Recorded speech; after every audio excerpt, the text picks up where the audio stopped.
লেখিকা অনিন্দিতা মুখার্জি সাহার শুভ মুহূর্ত। তোরা সকালে চা খাস না? লাজু আলমোড়া ভাঙতে ভাঙতে জিজ্ঞাসা করল ঘর ঝাড়তে আসা লক্ষ্মীকে। বলেই মনে পড়ল ও তো এই বাড়িতে অযাচিত। একটা ঘরে ওকে থাকতে দেওয়া হয়েছে, সময় মতো বাইরে থেকে খাবার দিয়ে যায়। সকাল সকাল এই আসে ঘর পরিষ্কার করতে। এই ঘরের মধ্যেই স্নানাঘর।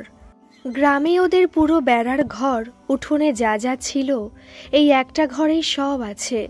সামনে একটা দাঁড়ানোর জায়গা, ওখানে দাঁড়ালেই নিচে কত গাছ, সারাদিন হাওয়া। এই ঘরটায় থাকতে লাজুর ভালোই লাগছে। বাড়িতে থাকলে কাজ করো আর কথা শোনো, আর এখানে না আসলে এতক্ষণে সৎ মা ওই বুড়ো লোকটার হাতে দিয়ে দিত। এসব ভাবতে ভাবতেই এক দৃষ্টে দেওয়ালের দিকে তাকিয়ে রইল লাজু। এত মায়া ভরা মুখ দেখে লক্ষ্মীর একটু যেন খারাপ লাগলো। বলল, চা এই বাড়িতে কেউ খায় না। কর্তাবাবু মানে তোমার শ্বশুর ঠাকুরন আগে খেত, গিন্নিমার সুগার ধরা পড়ার পর বন্ধ করে দিয়েছে। আর তোমার স্বামী আর কতক্ষণ ঘরে থাকে? শ্বশুর স্বামী এগুলো শুনে একটু যেন অবাক হয়েই তাকালো লাজু। তোমার খুব কষ্ট হয় না এখানে থাকতে? লক্ষ্মীর গলায় কেমন দুঃখের ছোঁয়া পেয়ে যেন মনে বল পেল লাজু। বলল, না, দুঃখ কিসে? এখানে না আসলে দুঃখ হতো। ওই বুড়ো মিনসেটার কাছে এতক্ষণে আমার মাটো বিক্রি করে দিত। কি বলবো তোকে, সে কোথাকানা। কি বলো গো, এত সুন্দর পুতুল মেয়েকে কেউ বিক্রি করে? জিজ্ঞাসা করলো লক্ষ্মী। পুতুল বিক্রি করি টাকা পিত না। বলেই লাফ দিয়ে খাট থেকে নামলো লাজু। তোদের এই বাবুটা না থাকলি আজ আমি মরি যেতাম রে। তোর এই পুতুলের সাথে দীক্ষা হুতোলা রে।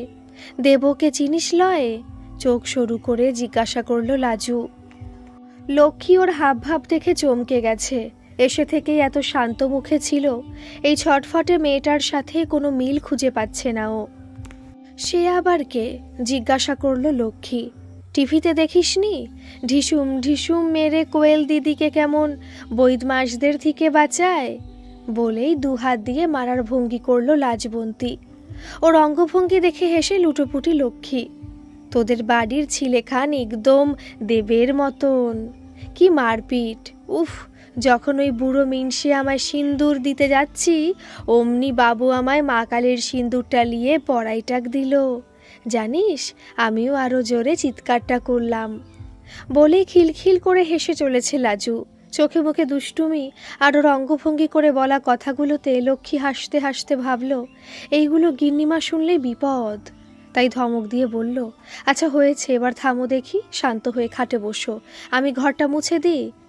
লাজু আবার বলল, এখানটায় সব ভালো, কিন্তু সকালেই তোরা চা খাস না, এটা খারাপ। লক্ষ্মী বুঝলো যে মেয়েটার চা ছাড়া চলে না। আজ এক সপ্তাহ হতে চলল মেয়েটা এসেছে, এই প্রথম এত কথা। লক্ষ্মীর খুব ভালো লাগলো। ও সারাদিন এই বাড়িতে সব কাজকর্ম করে, কিন্তু কথা বলার লোক নেই। আগে গিন্নিমা তাও দুটো কথা বলতো, কিন্তু এই মেয়ে আসার পর সেই যে কথা বন্ধ করেছে। এই বাড়িতে চা না খাওয়া হলেও চা দুধ সব ব্যবস্থাই আছে।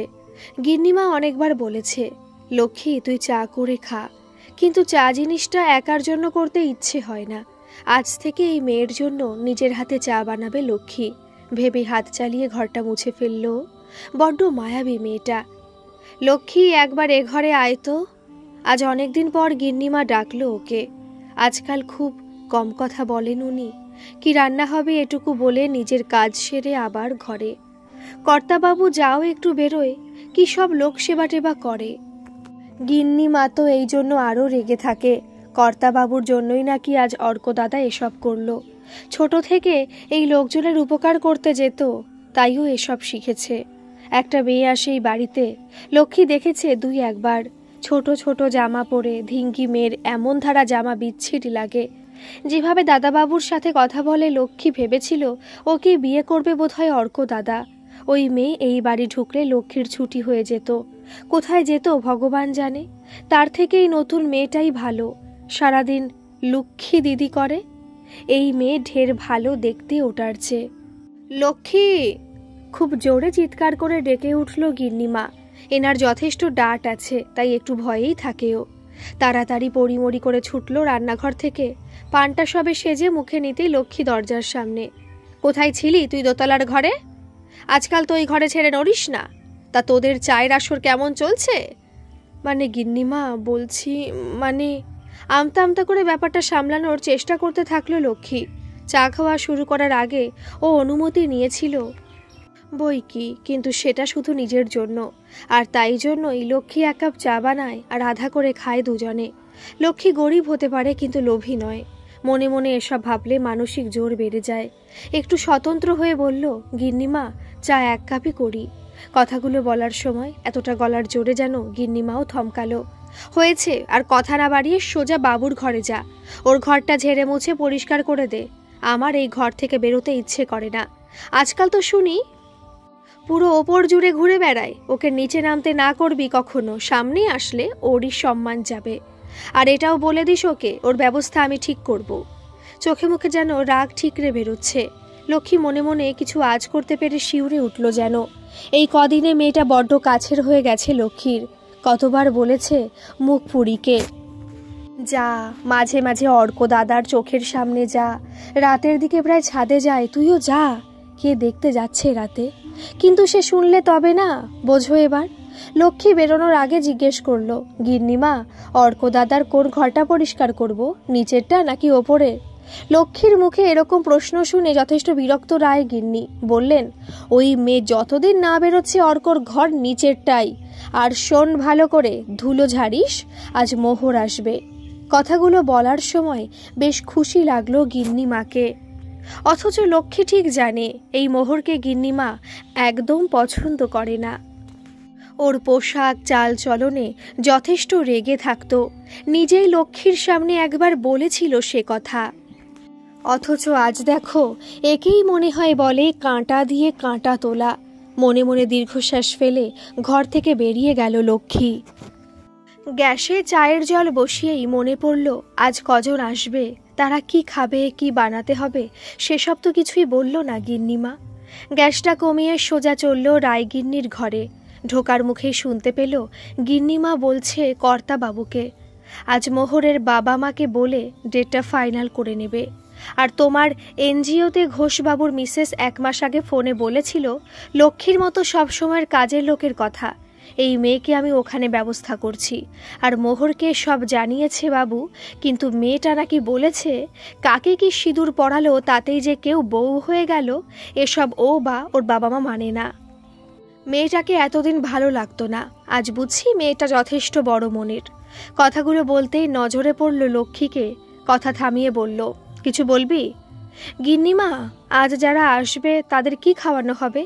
লক্ষ্মী বলল, না না, ঘরে রান্না মোহর একদম পছন্দ করে না, তাই বাবু নিজেই ওদের পছন্দের খাবার অর্ডার দিয়ে আনবে। বাবু ওদের সাথেই রাতে খাবে। আমাদের 4 জনের জন্য রাতের রুটি তরকারি করবি। নির্দেশটুকু ছুড়ে দিয়েই আবার ভবিষ্যৎ পরিকল্পনায় মজে গেলেন কর্তা গিন্নি। লক্ষ্মী ধীরে ধীরে বেরিয়ে এসে রান্নাঘরে ঢুকল। চা করতে করতে বড্ড আনমনা হয়ে গেল।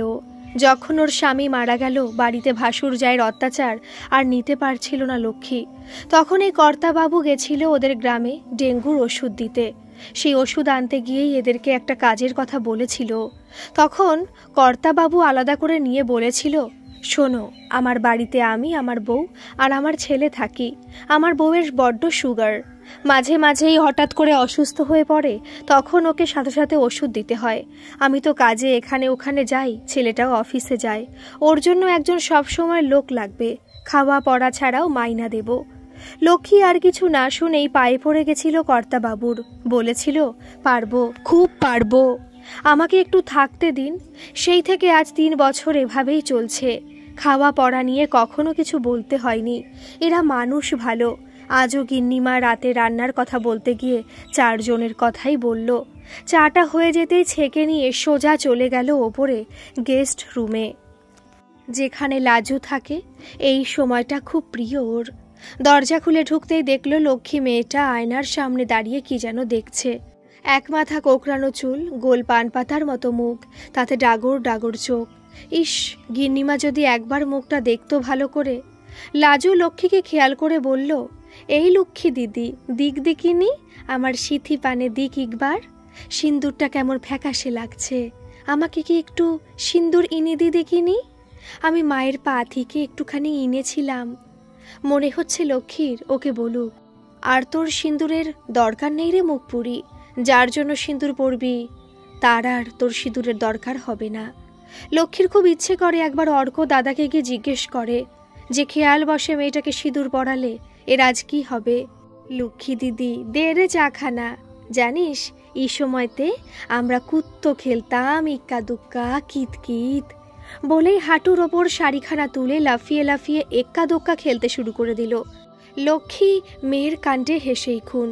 এমন খেলার চোট আরেকটু হলে শাড়ি পায়ে বেজে পড়ত। লক্ষ্মী চেঁচিয়ে বলল, কতবার বলেছি শাড়ি না পরে ম্যাক্সিগুলো পরো। নিজের কাছে থাকা নতুন দুটো দিয়েও ছিল। মেয়ের সে কি হাসি ম্যাক্সি দেখে। আগে হাঁটু অবধি শাড়ি পরতো ব্লাউজ ছাড়া। গিন্নিমাকে বলে দুটো লাল শাড়ি, সায়া, ব্লাউজ, ভেতরের জামা সব আনিয়ে দিয়েছে লক্ষ্মী। এই লক্ষ্মী দিদি একটা কথা বল, এটা কলকাতা তো? লাজুর কথায় মাথা নাড়ল লক্ষ্মী। এই সামনেই তো দুর্গা পুজো। প্যাকলা বলেছিল বটে কি ইয়া বুড়ো ঠাকুরটো হয়ে নাকি খানি লিয়ে যাবি দেখতে। ওর কথাগুলো একদম বাচ্চাদের মতো।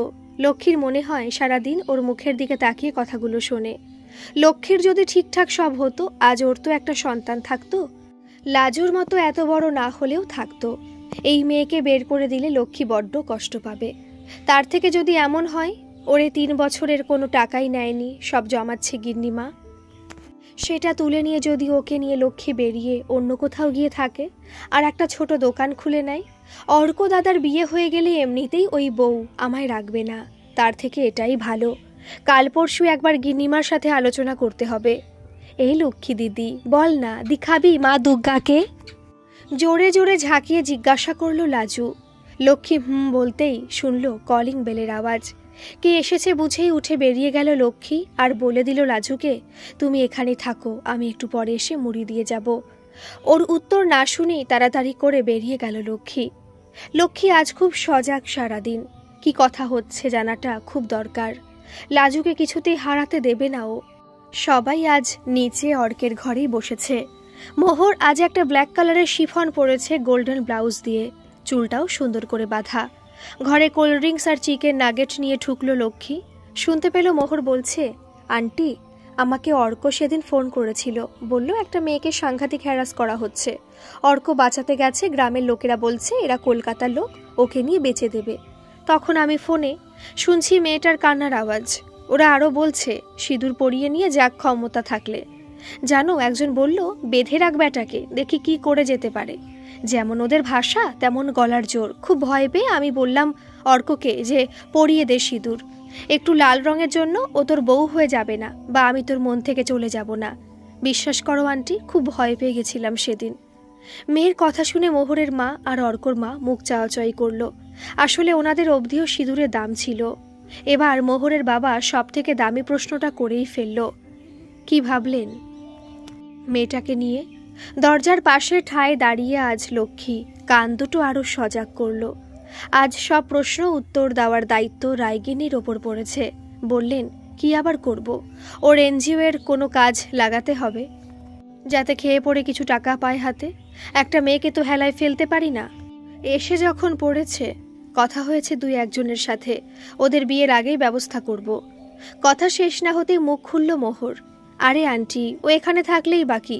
অর্কর অফিস থেকে সুইডেন যাওয়ার অফার এসেছে, আমরা বিয়ের পর ওখানে চলে যাব। আপাতত 3 বছর, তারপর এক্সটেন্ড করতে পারে। এই প্রথম জোর ধাক্কা খেল রায়গিন্নি, সাথে অর্ক। অর্ক ভেবেছিল কথাগুলো ধীরে সুস্থে বাবা মাকে বলবে। মোহর যে কি করে। লক্ষ্মী বাইরে দাঁড়িয়ে বুঝল কর্তাবাবুর শেষ কথা যেমন গিন্নিমা বলে, অর্ক দাদার শেষ কথাও বলবে এই মেয়ে। কার জিত এটাই দেখার। রায়গিন্নি অবাক হওয়াটাকে মুখের পেছনে লুকিয়ে রেখে বলল, সে 3 বছর আর 4 বছরের জন্যই যাও, ফিরে তো আসবে।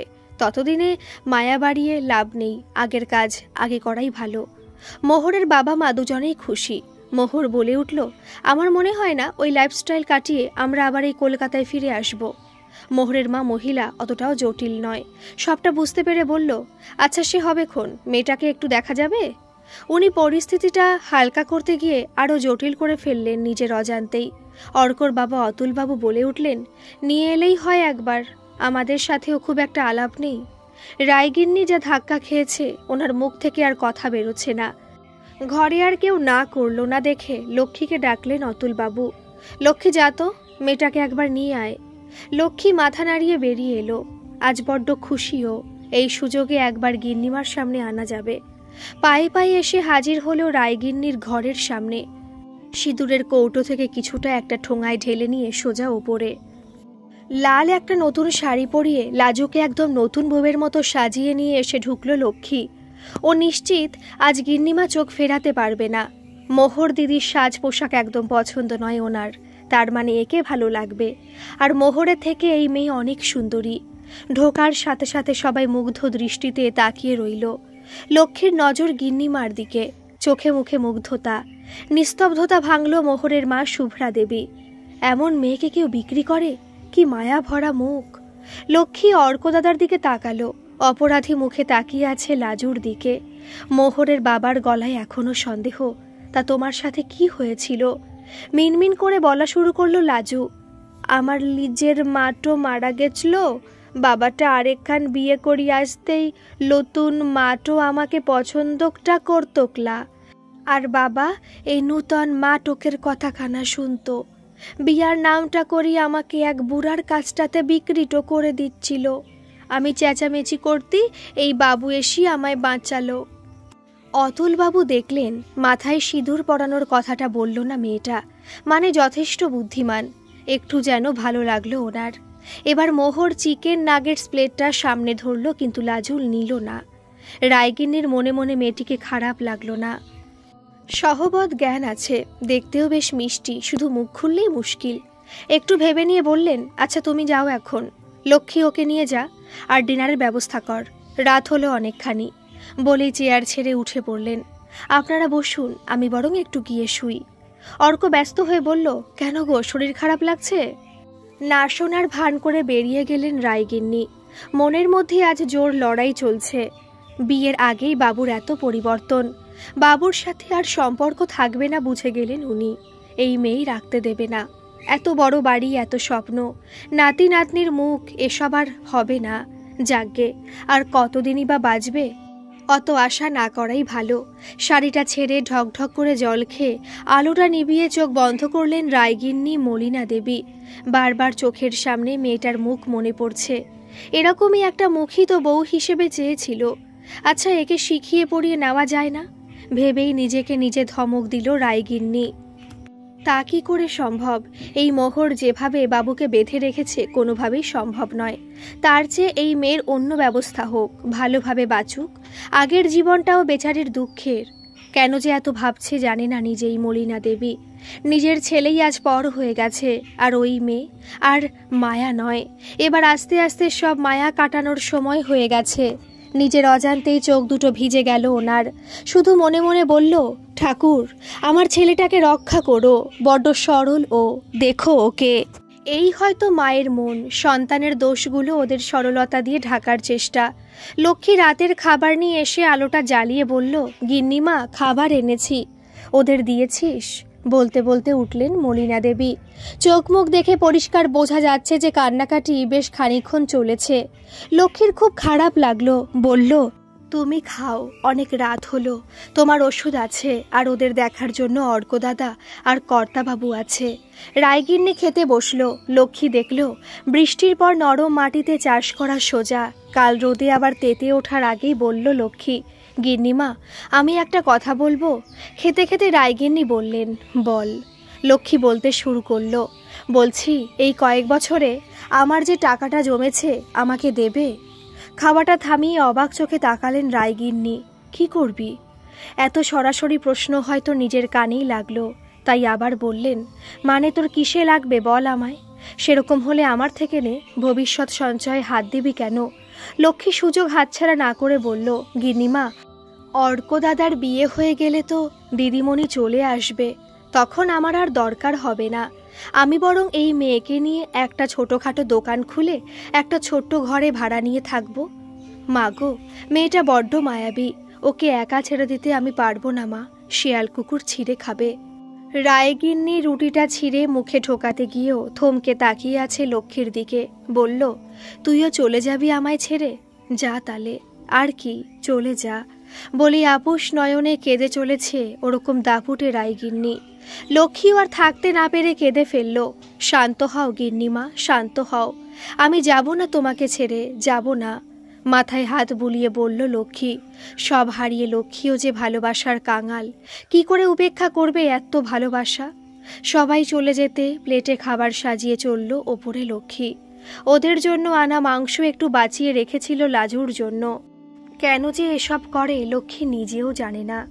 ঘরে ঢুকতেই দেখল মেয়েটা বারান্দায় দাঁড়িয়ে আকাশ দেখছে। লক্ষ্মীকে দেখেই বলল, দেখ কেনে, আজ আকাশখানা কি সুন্দর, আর চাঁদটাও কুত্ত বড়টা আছে। জানিস লক্ষ্মী দিদি, আমাদের গ্রামটাতে আকাশখানা আরও সুন্দর। লক্ষ্মী বুঝল মেয়ের মন ভালো নেই আজ। গ্রামের কথা মনে পড়ছে? লক্ষ্মী জিজ্ঞেস করল, তোমার মা যখন বিয়ে দিচ্ছিল তখন তোমার বাবা কিছু বলেনি? কি বলবে বল দেখি, ওর তাড়ি খাওয়ার টাকাখানা তো ওই নূতন মাটাই দিচ্ছিল। আমাকে বিক্রি করি অনেকগুলা টাকা নিয়েছিল। মেয়েটা দিন দিন মায়ায় ফেলে দিচ্ছে লক্ষ্মীকে। লক্ষ্মীরাও গরিব ছিল, কিন্তু এরকম পরিবার ওদের একদমই না। ওর বড় ভাসুরের একসাথে বড় মুদিখানা ছিল। হঠাৎ লক্ষ্মীকে চমকে প্রশ্ন করল লাজু, ওই ঘরে সুন্দর মতো মাইয়াটা কে ছিল রে? লক্ষ্মী জানতো এই প্রশ্নের সামনে ওকেই পড়তে হবে। কথাটা ঘুরিয়ে দেওয়ার জন্য বলল, কে সুন্দর?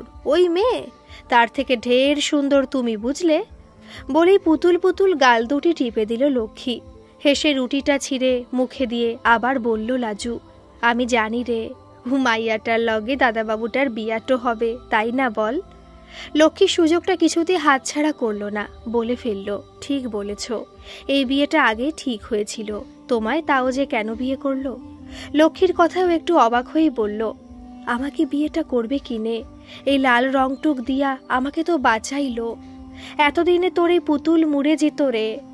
আচ্ছা তাই যদি হয় তাহলে সকালে সিঁদুর চাইলে কেন? প্রশ্নটা না করে পারল না লক্ষ্মী। কি করব বল লক্ষ্মী দিদি, আমাদের গ্রামটোতে নাই লাল রংটার অনেক দামটো আছে।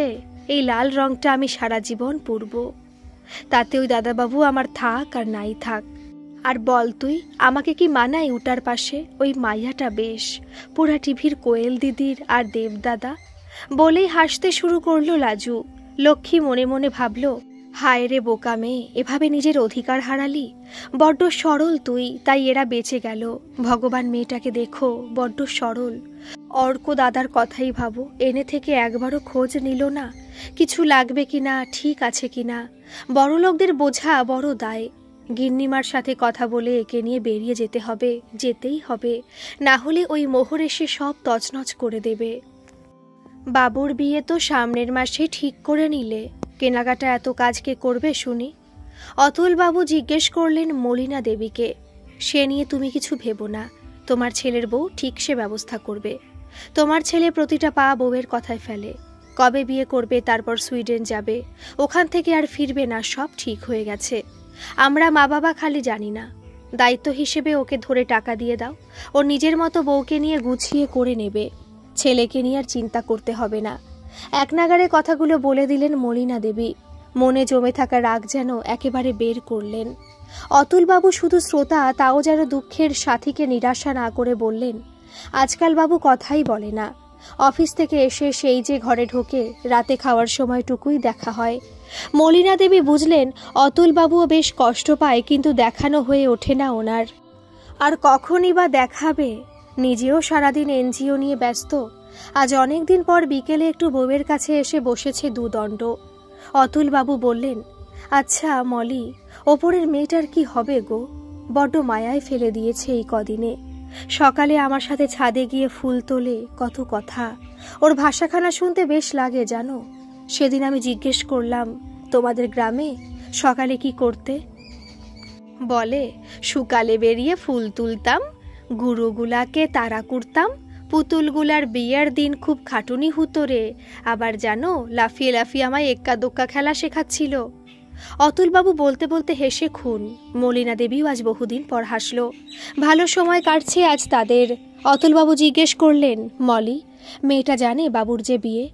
মলিনা দেবী বললেন, জানে, লক্ষ্মী তো তাই বলল। মেয়েটা বলেছে বাবু নাকি ওকে সিঁদুর পরিয়ে বিয়ে করেনি, বাঁচিয়েছে। শুনে অতুলবাবু বললেন, আমি বলিনি মলি, এই মেয়ে খারাপ না? চেয়ার ছেড়ে খাটে মলিনা দেবীর প্রায় গা ঘেঁষে এসে বসতে বসতে বললেন অতুলবাবু, আজ মাথাটা বড্ড ধরেছে। যাকগে, শোনো, একটা প্ল্যান করেছি। তুমি রাজি না হলে করব না। বলছি, আমি রিটায়ারমেন্ট যা পেয়েছি সবই ধরা আছে। পেনশন দিয়ে দিব্যি তোমার আমার আর এই এনজিও চলে যাচ্ছে। বলছি, বাবুকে বিয়ে বাবদ যা দেব দিলাম, আরও কিছু এই বাড়ি বাবদ দিয়ে দিই। বাকি টাকার কিছুটা লক্ষ্মী আর কিছুটা লাজু আর তোমার নামে রেখেও কিছু টাকা থাকবে। তাই দিয়ে এই বাড়িটাকে একটা ওল্ড এজ হোম খুললে কেমন হয়? ঘোষ অনেকদিন ধরেই বলছে এত বড় বাড়িটা মিস ইউজ করছি।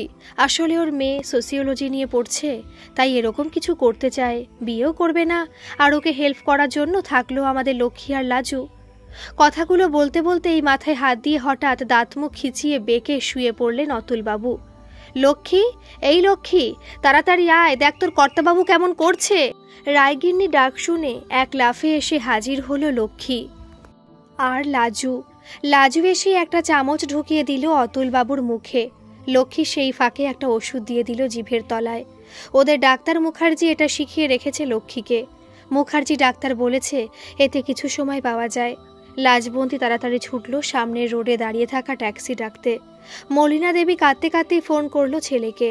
রিং হতেই ওপাশ থেকে ফোন তুলে কিছু বলার আগেই মলিনা দেবী কান্নায় ভেঙে পড়লেন।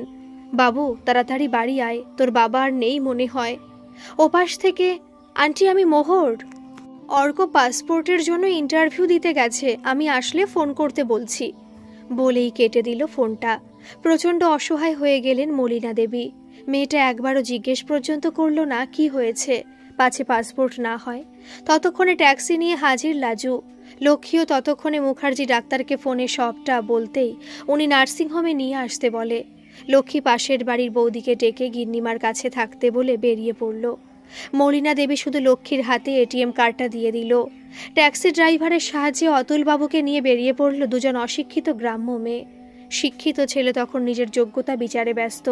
হায়রে ভবিতব্য, কত কি তুলে রেখেছিলে দেখাবে বলে। গিন্নিমা মোহর দিদির মা বাবা এসেছে। লক্ষ্মী এসে বলে বসিয়ে দিল মলিনা দেবীকে। ঝাপসা চোখে তাকিয়ে রইলেন মলিনা দেবী। মাত্র দুদিন আগে স্বামীকে হারিয়ে নির্বাক, হয়তো বাকরুদ্ধ অন্ধকার ভবিষ্যতের কথা ভেবে। এরকম ছেলের মায়েদের স্বামী ছাড়া গোটা পৃথিবী অন্ধকার। সেদিন 10:30টায় ফিরেছিল অর্ক। ভেবেছিল বাবার হালকা কিছু হয়েছে। সেই রাতে ফিরে তারপর নার্সিংহোমে গেলে তবে মেয়ে দুটোর ছুটি হয়েছিল। সেই সময় পরিস্থিতি খানিক হালকা হলেও মাঝরাতে আবার সেরিব্রাল হয়েছিল অতুল বাবুর। আর তার সাথে এটি উঠতে পারেনি। বাড়িতে যখন নিথর দেহ নিয়ে এসেছিল লক্ষ্মী আর লাজুর ভেঙে পড়া কান্না দেখে সত্যি বোঝা দায় কে আপন আর কে পর। নিস্তব্ধতা ভাঙল মোহরের মা। ভেঙে পড়বেন না দিদি, নিজের যত্ন নিন। আপনার ছেলে মেয়ে দুটোর কথা ভেবে যত্ন নিন।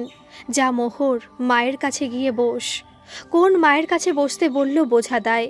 আজ মনে মনে ঠিকই করে নিলেন মলিনা দেবী, কোনো ভূমিকা নয়, যা হবে আজ সরাসরি। ছেলে মেয়ে কোথায় দিদি বলুন, দুটো মেয়ের জন্য। মলিনা দেবী বলতে চাইলেও যেন গলার কাজটা আটকে গেল। মা বলেই হয়তো। মোহরের মা মানুষটা খারাপ না হলেও মোহর যে বাবার ধাঁচে করা সেটা বুঝিয়েই বলে ফেললেন মোহরের বাবা। এবার বিয়েটা কি হবে বুঝতে পারছি না। মোহরকে জায়গা করে দেবে বলেই হয়তো বাবার এহেন প্রশ্ন। মোহর ঝোপ বুঝেই কোপ মারল। আঙ্কেল এমন সময় আমাদের ছেড়ে চলে গেলেন। না এখন আমরা বিয়ে পেছোতে পারবো, না সুইডেন যাওয়া। আচ্ছা অর্ক, তোমার অফিস কি বলছে?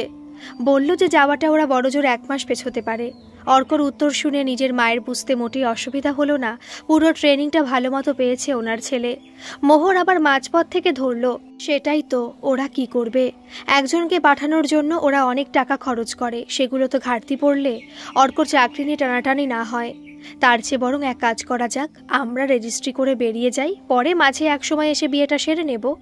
প্রত্যেকে সুযোগ বুঝে নিজেরটা বলছে দেখে মলিনা দেবীও সেই সুযোগ কাজে লাগিয়ে বলল, না, তোমরা বিয়েটা সেরেই যাও, আজকাল আর কেউ এসব মানে না। আর তাছাড়া ওর বাবার কাজটা তো হয়ে যাবে, তোমরা বিয়েটা করে নিতেই পারো। আজকাল আর সিঁদুর কজর মানে, রেজিস্ট্রিটাই আসল বিয়ে। আর অর্ক, তুই বাবা আর 1 মাস পেছোস না, যেদিন যাওয়ার কথা সেদিনই যাবি, অফিসে জানিয়ে দে। চাকরি চলে গেলে সে আবার কেলেঙ্কারি হবে। কথাগুলো বলেই গলার কান্নাটা গিলে নিলেন মলিনা দেবী। ওনার কথায় সবাই খুশি হলেও চোখ সরু করে তাকিয়েছিলেন মোহরের মা। বোঝা গেল ওই পরিবারে ওনার কথা একটু কম দামি, কিন্তু মায়ের মন বোঝার মতো দূরদর্শিতা ওনার আছে, হয়তো নিজেও একজন মা বলেই। মা উঠ এবার, যা হাত মুখটা ধুয়ে লে, ভালো একখান কাপড়টা পর চল আমার সাথে, গিয়ে দেখখানে লক্ষ্মী দিদি কিরকম রান্নাটা করছে আজ। লাজু এসে ঘরে দরজা জানলা সব খুলে দিতে দিতে বলল, আজ কিছুতেই বিছানা ছাড়তে ইচ্ছা করছে না। শুয়ে শুয়ে স্মৃতিচারণে অনেক সময় পাথর হয়ে যাওয়া বুকটা নাড়া দেয়। আজ 5 বছর হলো পাথর হয়ে গেছে মলিনা দেবী, একদম শক্ত একটা পাথর। বরকে আর ছেলেকে হারিয়েছে 2 মাসের ফারাকে। যে ছেলে এরকম হয় তাকে হারিয়ে ফেলাই ভালো, তাতে সত্যি দুঃখ নেই। আবার যখন লাজু এসে প্রজাপতির মতো ছটফট করে চারপাশে, আর বাচ্চাদের মতো বোকা বোকা কথায় হাসিতে ভরিয়ে রাখে, তখন মলিনা দেবীর মনে হয় বাবু ছেলে হিসেবে একটা ভালো কাজ করে গেছে। আর এই কথাটক শুনিস না বলি রাগ হয়, যা উঠ কেনে, মুখ চোখ ধু, দুধটা খা, একটু সাজুগুজু কর, তারপরে চল দেখি আমার সাথে। লাজুর কথায় উঠতে উঠতে বললেন মলিনা দেবী, লাজু তুই যা মা, লক্ষ্মী একা এত রান্না করছে, তুই গিয়ে হাত লাগা, আমি আসছি। সেটি হবে ক্লাই, বুঝলি, আমি গেলে তো তুই আরও শুয়ে থাকবি। বল দেখি মা, তোকে এরকমই দেখলে বাবাটো খুশি হবে কি? লাজুর কথায় হেসে ফেললেন মলিনা দেবী। উঠে বাথরুম যেতে গিয়ে বলল, আমার আলমারি খুলে একটা শাড়ি বের করে রাখ, আমি আসছি। বাথরুমে ঢুকেই 1 মগ জল গায়ে ঢালতেই শিরশির করে উঠল। ঠান্ডা পড়া শুরু হচ্ছে, খুব সাবধানে থাকতে হবে। লক্ষ্মীদের বাবা চলে যাওয়ার পর থেকে কেমন করে জানে না খুব সুস্থ হয়ে উঠেছে মলিনা দেবী। সুগার একদম ঠিক থাকে, অথচ যা অসুস্থ উনি ছিলেন, অতুলবাবুর আগে ওনারই যাওয়ার কথা ছিল। সবই তো করলেন। শেষ দিন যেমন যেমন বলে গেছিলেন অতুলবাবু, ঘোষদার সাথে যোগাযোগ করে আশ্রম খোলা, তবে সেটা বৃদ্ধাশ্রম নয়, বাচ্চাদের হোম, যারা মানসিকভাবে বিকলাঙ্গ এমন বাচ্চাদের জন্য। খুব অল্প কিছুই টাকার বিনিময়ে বাচ্চারা এখান থেকে বড় হয়, ওদের ট্রিটমেন্ট চলে, পড়াশোনার ব্যবস্থা আছে। আর ওদের সবার প্রিয় লাজু দিদি, এত পাকা মেয়ে, ওদের শাসন করে, আদর করে, ভালোবাসে। চিকিৎসার দায়িত্বে আছে মুখার্জি ডাক্তারের ভাইয়ের মেয়ে, আর ওদের পড়াশোনার সাথে পুরো হোমের দায়িত্বে আছে রমি ঘোষদার মেয়ে। বড় ভালো মেয়ে, লক্ষ্মী বাচ্চাদের খাওয়ার দায়িত্বে। আরও 2 জন থাকে টুকটাক কাজ করে, সব মিলিয়ে গোছানো সংসার এখন মলিনা দেবীর। অর্ক সুইডেন যাওয়ার পর থেকে ছাড়া ছাড়া কথা হতো। 1 বছরের মাথায় বাবু ফোনে জানায় ওদের ছেলে হয়েছে, কবে আসবে ঠিক নেই। এত খুশির সেদিন হয়েছিলেন মলিনা দেবী, তা ভাষায় বোঝানো সম্ভব না। নিজের বংশের প্রদীপ, কিন্তু দেখার উপায় নেই। কয়েক মাস পর বাবুর আবার ফোন, ওই ছেলে নাকি মানসিকভাবে বিকলাঙ্গ। অতুলবাবুর চলে যাওয়ার পর এই দ্বিতীয়বার খুব কেঁদেছিলেন মলিনা দেবী। সেটা শোনার পরই ঘোষদার সাথে প্ল্যান করে এই বাড়িতে আশ্রম খোলার কাজ শুরু হয়েছে। মলিনা দেবীর ইচ্ছেতেই বিকলাঙ্গ বাচ্চাদের নিয়ে কাজ শুরু করেছেন উনি আর রুমি। এই নিয়ে ব্যস্ত থাকে সারাদিন, কোনো ভুলভাল চিন্তা আজকাল আর আসে না। 2 দিন আগে হঠাৎ বাবুর ফোনে আবার সব ছিন্ন ভিন্ন হয়ে গেল। 5 বছর পর ও নাকি ফিরছে, দিন 7 থেকে আবার ফিরে যাবে। গাটা মুছতে মুছতে নিজের মনেই বললেন, আবার কি স্বার্থ নিয়ে আসছে কে জানে। হুলো তোর, তাড়াতাড়ি বেরো কেনে। দরজায় ধাক্কা দিয়ে চলেছে পাগলিটা, মোটে তিষ্ঠতে দেয় না। আজ অতুলবাবুর মৃত্যুদিন। আজকের দিনে উনি যা যা ভালোবাসত খেতে, সব রান্না লক্ষ্মী নিজে হাতে করে বাচ্চাদের খাওয়ায়। স্টেশনের সামনে ফুটপাথে থাকা সবাইকে দিয়ে আসে। খুব জমজমাট এই দিন। যেমন বাবুর বাবা, ধুস কি যে ভাবি, লক্ষ্মী লাজুর বাবা পছন্দ করতেন সেরকম আয়োজন করা হয়। সন্তানদের নাম পরিবর্তন করাতে কিছুটা খারাপ লাগলেও মনে মনে মলিনা দেবী বেশ খুশি। শান্তি হয় এটা ভেবে পরের মেয়ে দুটো জিতিয়ে দিল ওনাকে। অশিক্ষিত গ্রাম্য পরিবেশ জিতে গেছে শিক্ষিত সমাজের কাছে। মা ভালো আছো? কাঁধে ব্যাগ, হাতে 4 বছরের রায়ানকে নিয়ে আজ 5 বছর পর ফিরল অর্ক। চেয়ারে বসে টুপি বুনছেন মলিনা দেবী। এই আশ্রমে প্রায় গোটা 14 বাচ্চা থাকে। সবার জন্য টুপি বানাচ্ছেন উনি। শীত পড়ার অনেকটা আগে শুরু করেছেন, জানে না আদৌ শেষ হবে কিনা। ডাক শুনে মুখ তুলতেই অবাক, এ কাকে দেখছে? এ তো একদম ৩৫ বছরের অতুল। বুকটা মুচড়ে উঠল মলিনা দেবীর। চেয়ার ছেড়ে উঠে সোজা চলে গেলেন নাতির দিকে, নাতিকে জড়িয়ে ধরলেন। হোক না অসুস্থ, এ যে বহুদিনের আকাঙ্ক্ষিত। বাচ্চাটার মুখে কি হাসি, দেখে মনে হলো কখনো কেউ এভাবে আদর করেনি। উকি মেরে মলিনা দেবী বললেন, মোহর কি ওই বাড়িতে উঠেছে? তাড়াতাড়ি ভুল ভাঙানোর ভঙ্গিতে বলল অর্ক, না মা, ও আসেনি, শরীরটা ভালো নেই গো। কি হয়েছে? মলিনা দেবী গলায় চিন্তা ফুটিয়ে জিজ্ঞেস করতেই অর্ক বলল, মা একটু রেস্ট নেব, তারপর সব বলছি। মলিনা দেবী ফ্যাল ফ্যাল করে তাকিয়ে বললেন, ওপরে তোর ঘরটা রাখা আছে, গিয়ে বিশ্রাম কর, আমি চা জল পাঠাচ্ছি। বলেই লাজু বলে ডেকে উঠলেন উনি। আজ আর অর্ক লাজুকে পাশাপাশি রাখতে অসুবিধা নেই ওনার। লাজু নামটা শুনে ইতস্তত করতে থাকলো অর্ক। মলিনা দেবী বললেন, তুই যা, আমার দাদুভাই আমার কাছে থাক এখানে। যেন এটাই চাইছিল অর্ক। শুনেই বড় বড় পা ফেলে ওপরে চলে গেল। যেতে গিয়ে দেখলো বাড়িটার সামনের দিকটা পার্টিশন করে দেওয়া, পেছন দিকে ওপরে দুটো ঘর আর নিচের দুটো ঘর, সামনে আশ্রম। আজ এই বাড়িতে ঢুকে সে আগের সুখ তা আর পাচ্ছে না অর্ক। সব কেমন বদলে গেল। কত সুন্দর হতে পারত সবটা। নিজের ঘরে ঢুকে দেখলো একদম পরিপাটি করে গোছানো। এতদিন যে কেউ ছিল না বোঝা যাচ্ছে না। ফ্যানটা অন করে বসে কিছুটা জিরোতেই, আসবো? গলা শুনে ঘাড় ঘোরাতে দেখল দরজার সামনে লাজু দাঁড়িয়ে। তাকিয়ে অবাক হয়ে গেল অর্ক। আজও মেয়েটা একই আছে, ওরকমই সুন্দরী। এসো বলতেই ঢুকে খাটের পাশে রাখা টেবিলে চা জল লুচি তরকারি রেখে চলে যেতে যাবে, ওই সময় অর্ক বলল, ভালো আছো? ঘাড় নাড়িয়ে দাঁড়িয়ে রইল লাজু। সারাদিন কলকল করা মেয়েটা কেমন থমকে গেছে। দেখে যে কেউ অবাক হয়ে যাবে। এই হয়তো মেয়েদের মন। আজও কিছু না পেয়ে যার নাম করে সিঁদুর পরে সে আজ ওর সামনে কি করে উদাস না হয়ে পারে। অর্কর চোখ এড়ালো না লাজুর লাল রঙের সিঁথিটুকু। আর এটা দেখলে মরমে মরে যায়ও। আজ একে নিয়ে থাকলে বোধহয় জীবনটা এত জটিল হতো না। একটা দীর্ঘশ্বাস ফেলে বলল, মার শরীর ভালো আছে তো? আর লক্ষ্মীদি এসে দেখলাম না তো। লাজু বলল, মা ভালো তো আছে রে, তুই চিন্তাটা করিস লাই। আর লক্ষ্মী দিদিটাই তো তোর জন্য এত কিছুটা বানালো, আসবে ঠিক তোর কাছে। বলে আর দাঁড়ালো না লাজু। দাঁড়ানোটা ওর জন্য ক্ষতি বুঝেই হয়তো পালালো। দুপুরে খাবার টেবিলে অর্ক আর মলিনা দেবী বসে। লাজু ছেলেটাকে খাওয়াচ্ছে আর লক্ষ্মী খেতে দিচ্ছে। অর্ক বুঝল এই সময় কথাটা সেরে ফেলতে হবে। মা, এই আশ্রম ঘুরে দেখলাম, ভালোই করেছ। এখানে এসে রায়ান কত খুশি। সঙ্গে সঙ্গে কথার পৃষ্ঠে কথা জুড়ে দিয়ে মলিনা দেবী বলে উঠলেন, রায়ান বেশি খুশি লাজুকে পেয়ে। কিছুক্ষণ ঘরটা চুপচাপ থাকা জরুরি, তাই হয়তো কেউ কিছু বলল না। আবার অর্কই শুরু করলো, লক্ষ্মীদের হাতের ওই পোস্ত বড্ড মিস করি। লক্ষ্মী গদগদ হয়ে আর কিছুটা পাতে দিয়ে দিল। নিজের কথা ভাবলো কিনা কে জানে। বলছি মা, চিবোতে চিবোতেই বলছি মা শুনেই বুঝে গেছে মলিনা দেবী যে এবার বোমটা ফেলবে। মনে মনে প্রমাদ গুনতেই শুরু করলো অর্ক, মা আমি এই হোমে কিছু ডোনেট করতে চাই। শুনেও যেন নিশ্চিত হলেন না মলিনা দেবী। বললেন, ভালো তো, ঘোষ জেঠুর সাথে কথা বল। খেতে খেতেই মাথা নাড়ালো অর্ক। বুঝে উঠতে পারল না মোহরের কথাটা লাজুর সামনে বলা ঠিক হবে কিনা। ভাবতে গিয়ে বলেই ফেলল, মা মোহর আবার প্রেগনেন্ট। এইবার খুব রেস্টে না থাকলে এটাও সমস্যা হতে পারে। তাই তুমি রায়ানকে রেখে দাও, তোমার এই হোমেও বেড়ে উঠুক। একটা কিছু বিস্ফোরণ হবে জানতো মলিনা দেবী, কিন্তু এ আশাতীত। মনে যাই থাক মুখে বলে দিল সম্ভব না। এত সোজা উত্তর হয়তো ঘরের কেউ আশা করেনি। এত সোজা উত্তর যে তার ওপর অর্ক কিছু বলার সাহসটাও পেল না। অর্ক খেয়ে নিজের ঘরে চলে যেতেই লাজু মলিনা দেবীর পায়ে পড়ে গেল, মা রেখে দি না ওকে, ওর লিজের মাটো পারবে ক্লাই সামলাতে। আবার একটা আসলি এর কি হবে মা? আমি তো কিছুটি চাইনি তোর কাছে, দি না এই ছেলেটাকে, দি না মা। আর কিচ্ছুটি চাইব ক্লা তোর থেকে। বলতে বলতে কেঁদে চলেছে লাজু। দরজায় দাঁড়িয়ে লক্ষ্মী আপোষ নয়নে কেঁদে যাচ্ছে। অবলার সবলা যাই হোক, ভালোবাসাটা সবাই বোঝে।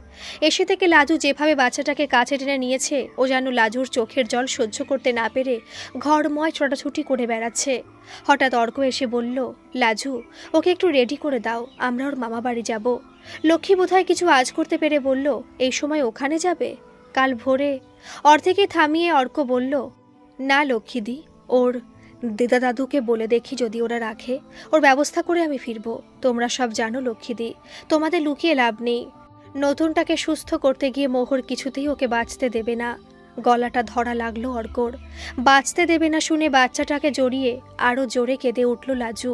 শুধু মলিনা দেবী এখনও কপালে হাত দিয়ে শুয়ে আছে। যাও রায়ান, রেডি হও। অর্কের গলায় এমন কিছু ছিল যাতে ছুটে গিয়ে পায়ে পড়ল লাজু। ওকে আমার কাছে দিয়ে যা কেনে, আর কিচ্ছুটি চাইবক না। তারপর রায়ানকে জড়িয়ে বলল, তুই আমার কাছে থাকতে চাস না? তোর লাজু মার কোলটাতে থাকতে চাস না? কিছু বুঝতে না পেরে লাজুর বুকে মুখ রেখে কেঁদে যাচ্ছে রায়ান। আস্তে আস্তে উঠে বসলেন মলিনা দেবী। খুব ক্ষীণ কিন্তু দৃঢ়ভাবে বললেন, রাখতে পারি, কিন্তু খাতায় কলমের গার্জিয়ান হবে লাজু রায়। আর কোনোদিনও কোনোভাবে এর অধিকার চাইতে আসবে না তোমরা। যদি রাজি থাকো এই কদিনে সব ব্যবস্থা করে যেও। আজ ফেরার দিন অর্কের। সব কাজ মোটামুটি গুছিয়ে এনেছে। বাকিটাতে ওর উপস্থিতি না থাকলেও হবে। ছেলেটাও যেন অনেকটা সুস্থ। ওর জীবনে ভালোবাসার বড্ড অভাব ছিল। লাজু যেভাবে ওকে আগলে রেখেছে আর চিন্তা নেই অর্কের। যাওয়ার আগে একবার ডাকলো লাজুকে, লাজু, তোমার কাছে আমার ঋণের শেষ নেই। আজ আমি চলে যাচ্ছি, জানি না আর দেখা হবে কিনা। তোমাকে কিছু দিতে খুব ইচ্ছে করছে। কিছু চাওয়ার থাকলে চাইতে পারো। অর্ক ভেবেছিল মেয়েটা কিচ্ছু বলবে না, কিন্তু মুখ খুলল লাজু, দিবি? অর্ক ভয়ে ভয়ে মাথা নাড়ালো। দাঁড়া কিনে বলে ছুটল। ফিরে এলো সিঁদুর কৌটো নিয়ে। দি কেনে, আর একবারটি পরিয়ে দে। অর্ক একটুও থামল না। 2 আঙুলে তুলে রাঙিয়ে দিল লাজুর সিথি। লাজু বসে পড়ে অর্কর পা দুটোতে হাত দিতেই ওকে উঠিয়ে বুকে টেনে কপালে এঁকে দিল বউয়ের স্বীকৃতি। কানে কানে বলল, ভালো থেকো। কেউ না, খালি ঘরের 4 দেওয়াল সাক্ষী হয়ে রইল এই শুভ মুহূর্তের। গল্পটি কেমন লাগলো অবশ্যই কমেন্ট করে জানাবেন। আর ভালো লাগলে একটা সাবস্ক্রাইব করে আমার পাশে থাকবেন। আর হ্যাঁ, পাশে থাকা নোটিফিকেশনের বেল আইকনটা একটু প্রেস করে দেবেন, যাতে আমি গল্প যখনই আপলোড করব আপনাদের কাছে নোটিফিকেশন চলে যাবে। ধন্যবাদ।